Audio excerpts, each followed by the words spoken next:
La crise sanitaire mondiale a eu un impact sur plusieurs secteurs de l'économie. Depuis plusieurs semaines, une pénurie de matériaux empêche le secteur du bâtiment de mener à bien ses chantiers, de respecter les délais de livraison. La Picardie n'y échappe pas, comme ont pu le constater dans l'Oise, Léna Malval et Najib Benguezala.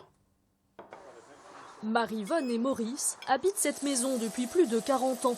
Cette année, ils ont décidé de la rénover, mais le chantier ne se passe pas comme prévu.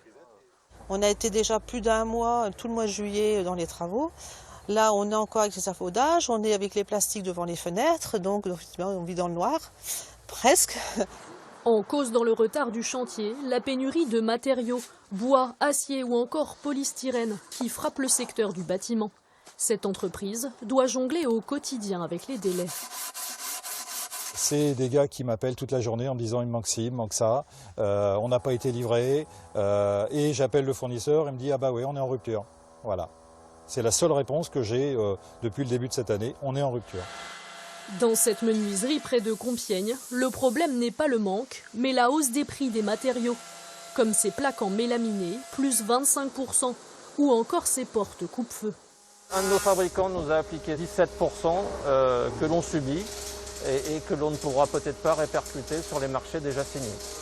Et voilà le principal problème. Les clients de cette entreprise de menuiserie refusent de réviser les contrats à la hausse, et ce, malgré l'envolée des prix. Elle en a le droit, mais met en difficulté l'entrepreneur, contraint de refuser des contrats. Clairement, j'ai jeté l'éponge, c'était un marché à 1,2 million. Alors déjà que les gros marchés sont un petit peu délicats, mais dans ces conditions-là, j'ai décidé de m'abstenir et de ne pas prendre le risque de mettre l'entreprise en difficulté.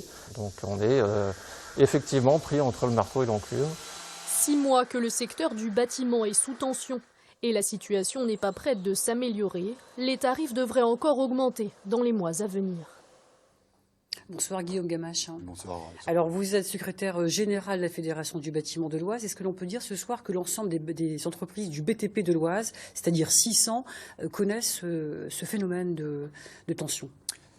En ce qui concerne les problématiques de prix, oui, toutes les entreprises sont touchées. Il n'y a pas une seule journée où on n'a pas un artisan, un chef d'entreprise qui nous appelle pour nous faire part de leurs problématiques de hausse de prix qui, de surcroît, deviennent de plus en plus récurrentes. Sans compter, de surcroît, peut-être un peu de spéculation de la part de certains fournisseurs. C'est tout le paradoxe, en fait, de cette période. On a vécu un post-Covid, enfin, une année Covid très compliquée, avec une baisse d'activité d'environ 15%, même si le bâtiment a tenu. L'année 2021 était repartie plutôt bien. On avait des carnets de commandes qui étaient remplis. Malgré tout, le blocage qui vient empêcher l'activité de nos entreprises, ce sont les hausses des prix et l'approvisionnement des matériaux. Peut-on parler de pénurie de l'ensemble des matériaux là aujourd'hui, et si oui, lesquels? À ce jour, oui. Dès lors qu'on a des délais d'approvisionnement qui passent à 12-13 semaines, là où initialement elles sont de 2 à 3, on peut parler de pénurie. Alors c'est plus ou moins vrai selon les matériaux. Mais globalement, ça touche maintenant la plupart de... Alors comment vont faire les entreprises du BTP sans matériaux? C'est toute la difficulté. C'est qu'il y a une anticipation, c'est-à-dire que les entreprises, dès qu'elles le peuvent, vont essayer d'anticiper l'avancement des chantiers, l'exécution des chantiers, mais ça engage aussi d'attaquer les trésoreries. Là où, en plus, les entreprises ont des marges qui sont déjà très faibles. Alors on imagine que votre filière réfléchit déjà à des solutions. Justement, à quelles solutions vous réfléchissez-vous pour sortir de cette crise qui touche votre secteur?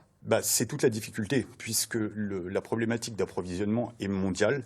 Ça passerait, dans un premier temps aussi, par une relocalisation. Alors comment relocaliser? C'est-à-dire qu'en fait, toutes ces matières premières qui sont donc achetées à l'étranger, elles seraient relocalisées, mais de quelle manière? Comment? En partie, c'est de réindustrialiser sur certaines pans de production, mais aussi de protéger un certain protectionnisme vis-à-vis de certains matériaux dont on dispose. Et j'aurais pour exemple le bois pour lequel actuellement bon nombre de pays étrangers viennent se fournir en Europe et notamment en France pour la construction.